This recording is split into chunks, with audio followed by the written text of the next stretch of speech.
Let's do a superfan monetization deep dive. That's what you normally would call a direct to consumer strategy. So the first layer would be centralized services like Patreon, right? The pros would be it's all in one and established. The cons are the fans would still need a streaming account to discover your music.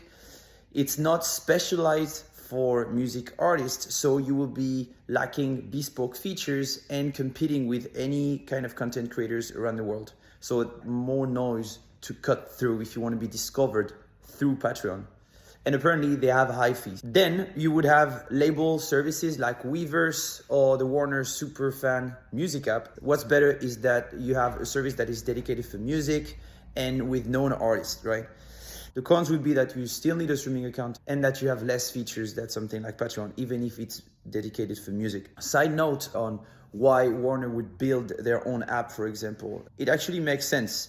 Labels know better their artist audiences, and if every streamer like Spotify would implement that, that would mean that artists would have to spend too much time on streaming platforms to take care of their superfans. My 2 cents.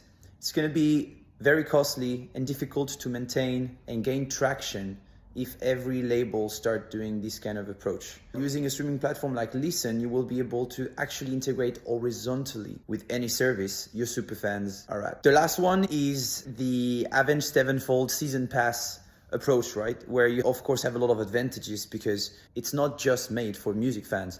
It's made for Avenged Sevenfold music fans. They know their audience best.